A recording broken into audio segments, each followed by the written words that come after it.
Good afternoon, Scott with T3 Live. Welcome to today's recap. So today is Tuesday, and we were trying to target some kind of oversold bounce and figure out how strong or feeble that it was. And after the first hour, finally we had a pivot low, and we got a pretty decent pop.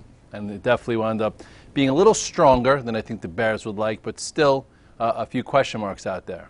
All in all, a decent trade. We talked about the oscillator being like minus 65 yesterday.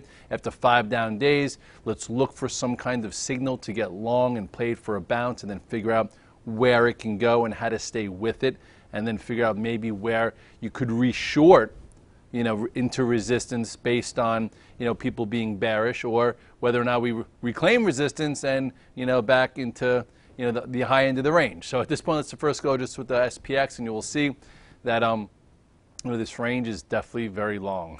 It's been long, it's been tiresome, it's been erratic, it's been filled with spurts and grinds and air pockets and blah, blah, blah. PS, last time we came down here, they drove everybody nutty and then rallied us right back to highs. This time it held a tiny bit above it, and finally a little bit of a rally. So all in all, you look at the macro channel, we are still intact, and we've been in this since friggin' all year, pretty much, if you want to start from February, okay? Or actually, we had a little bit of a move there. So anyway, you take a closer look here, and if you remember, this morning I talked about where can we go, okay? I said if we clear this yesterday's high, which we opened above and came below, so at least I gave you a chance there, we could see somewhere into the 1090, this zone. You could almost say we're into the lower end of it right here, this 2092, and then into 210.05. So right now this potent move negated some of the power there and gave you like a somewhat of a day one. Is it like this, where all of a sudden we get another powerful day, or is it like this, where they sandbag you the next day? At this point, I don't truly know. All I know is that we closed okay. You have the Fed tomorrow, so if they wanted to push the envelope a little bit, we'll figure it out. If we open up lower, maybe it takes us green. If we open up higher, perhaps you can reshort there or not. But all in all, a decent day, decent tactics. A lot of us tried buying the first pullback in the spiders, and it took a little bit of time before we finally got a good entry, and I actually sold mine. You also had some decent trades where things opened up and you could have shorted strength and covered when they went negative and then bought it back. So there's like two-way trading here. It's not so bad for end of July, beginning of August. As far as the sectors, one of the surprises today was the XLE. I don't know if it means, it's going to be the bottom and we're going to continue to go up into bigger resistance. Obviously, every time this has happened, in this downtrend, it hasn't amounted to anything. So, as of today, all it was a trade. It was the first thing to be green all day, and then when it traded above this little spot, which was about 69.22, you had to push all the way up until the high of 70.85. So right into the 8-day. So I'm not expecting a huge gap up tomorrow, but if you're long this still, and you want to play for some kind of continuation, we'll see how that how that goes. You go here. Last time we had some kind of potent day was right here, and then it grinded and did absolutely nothing for multiple weeks before heading higher. So this has hit the 21-day in the past. It's so it's in the game that at least there's a day one. At least you got to trade there. It helped broaden the rally out, and maybe it wants to retest that spot before it heads back lower. And so within that, there were some moves that happened. Guys were looking at actually the CNX that reported bad numbers and was lower and went all the way to the 21-day. I actually got into this Chesapeake, which I've talked about it a few different times, and I've never really traded it. All I know is that a lot of guys, thought coming into this year that they could buy it. So in the first part of right here, it looked as if it was going to be all right, and then boom. Okay, then another leg of buyers came in, and then most of the people that I talked to in different funds were like, okay, this is getting ridiculous. So right in here is where they started buying it, and boom, there. They got a little pain. So anyway, with that being said, it was kind of strong. I'm still in it. I bought it when I saw the CNX reversed and saw the some strength in the what's it called in the XLE. So I figured maybe there's some kind of trade back towards 10. So I'm bottom feeding a little bit. I'm also bottom feeding in the EW, not the EWG, the EWZs. I did it kind of at the end of the day. Don't know if this is going to be the bottom. Brazil has been absolutely annihilated. But sometimes you get a hammer type trade. Look at that. This is what you call a red dog reversal. A lot of people pointed it out to me, so I figured I would take a little bit. You go to basic studies, you go to volume, and it has volume attached. So not only is it extended to the downside, you have a reversal here and volumes attached. So perhaps we get some kind of trade, to the 8-day, which is just, a lot of people don't like doing these counter trend trades because sometimes they're just traps. And if it's a trap, I'll be trapped. If it has some continuation, it's something calculated to do, and it's not something that I've been trapped in, for this entire trend lower, like a lot of people have been. Okay, so look at the size of that volume. Maybe it works, maybe it doesn't. As far as like the Qs, what did you guys do today? Qs were a little slower, but gave you a little bit of a red dog reversal. Let me get rid of the volume here so you could see, how it goes. Okay. Oops. Remove volume. Remove volume. Okay. So what do the Qs look like?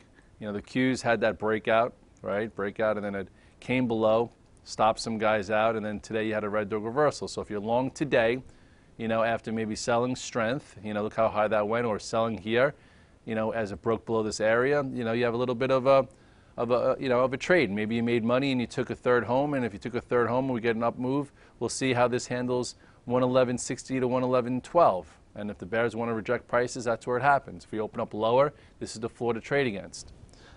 Sometimes the banks are in play, after earnings, or not after earnings, into the Fed. And today, not much action in the XLF, but you have a little floor to trade against. Towards the end of the day, I took a little city, thinking maybe, this held the 21-day. So if they want to push the banks earlier on, because I do think the Fed's going to be somewhat hawkish, not saying 2 times, but at least once. Perhaps you get a little bit more of a trade there. Look where this is. The Citigroup held the 21-day. The JP Morgan, the strongest bank in the world out there, what if it comes up? What did JP Morgan do? JP Morgan, I think, went all the way down to the 50-day. Let's go, JP Morgan. Where are you? 5, 4, 3. Okay, it's not coming up.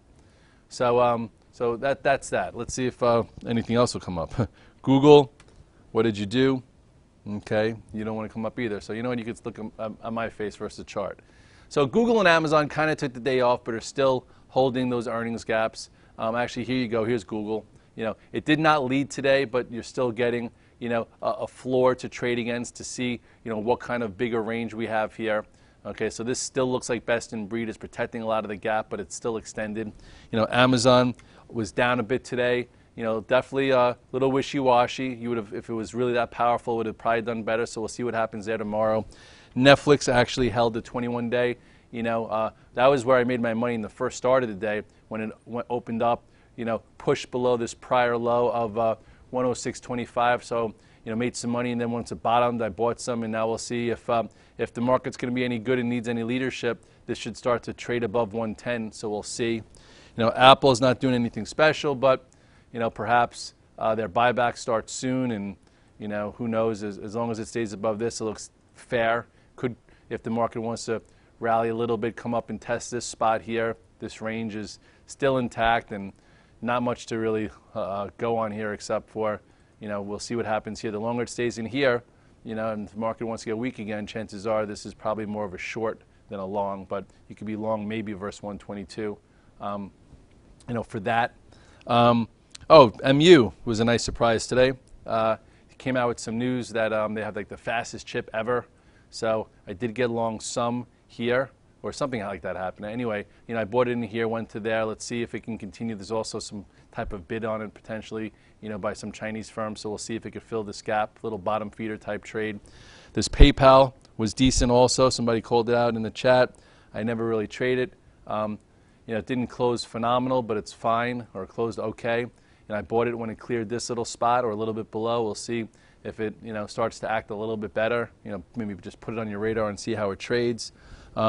Twitter, I'm not sure where it is now. All I know is that, earlier in the day I bought some options. I bought the 36s and sold half because they almost doubled because it was up $1.80 beforehand, and I held half. After hours, it was as high as 41. I don't know where it is right now, but it started to trade down a little bit. This could only be any good if it holds 37. If it starts to break below 37, you probably don't want to be there. It should hold 37 if it's going to have any type of bounce. Here's a ton of resistance, though, which is where it failed after hours. Facebook was a decent fade, and then wound up giving you a little red dog reversal. Its numbers are tomorrow. The world loves this. We'll see if it delivers for the world. Here was a nice little pivot. There was another nice little pivot. Here was your red dog reversal. So, just corrected from 99 down to about 95. So at least we have a range to trade tomorrow, which we'll get into for earnings. We'll see what happens there. And oil itself had a decent reversal. Actually, tried to. It didn't really close strong, but we'll see. Actually, that looks a little bit different now. What else were people doing? GILD, I think, is up a lot. It was up $5 after after hours. Decent, really good earnings. So see what happens here if you're trading it after hours. Probably see two different resistance spots. You have one resistance spot right here around 120, another one all the way up here. Okay, so I think it was coming right into this spot. So this is resistance 1, resistance 2. See if it holds up. The bios were a source of strength today, where this held the 50-day yesterday, which was above where the spiders held and some other things. So today was nice to see this cross above yesterday's high after holding the 50-day. So now we'll see if if it could reclaim this spot and show some health and show some power in the market, or if it gets rejected there. So that'll give us some clues. Last time this broke out from here and went to highs, it showed us that the market could have a little bit of power, but then obviously, the S&P itself didn't make new highs. And talking about losing some power, the IWM, pretty big red dog reversal today. Not so bad. You look at that. Went below the 200-day. My E-signal is sticking. Went below it, came back above it. Maybe that relieves some pressure, and you could see a trade back up to this 122.89, or maybe even a little bit higher if the market, wants to rally. But ultimately, here's your first day reversal bar. So if you made money when it went back above and got long on 120.27, maybe you took a third home for follow through. If it opens up down tomorrow, you have a point of reference to trade against. And that's it. So you pick your potion. Today, if you came in flat and you were upset that the market gapped up, if you were patient, there were definitely ways to fade the open, make some money, and then look for ways to get long. For at one point, the Dow was up 200 plus points. Pulled in a little bit at the end of the day. Some stocks closed at high. Some look like they can continue. If you felt like, okay, I'm going to take a third of my longs overnight because we closed sort of well and this was day one, then you know what? If we're gapped up tomorrow, you get paid. If we're gapped down tomorrow, you took the risk. And then we'll figure out whether or not, the opening weakness could get absorbed. You still have to deal with China tonight. We have no idea what China's going to do tonight. It's well off of yesterday's lows, still down 1% and change. We'll see what happens there. The Europe itself kind of held in there. I was thinking about, being long the HEDJ. I didn't do it, but all in all, this too came in, tested the 200-day. If this wants to rally a little bit, it's got some room. So here we are. Spiders had a nice day one. The question is, will it get a little bit more follow through to the upside? And you typically they give you 2A action on Fed day. So if we open down, maybe it pushes higher. If we open up, you get paid on some of your longs, and then you see what's next.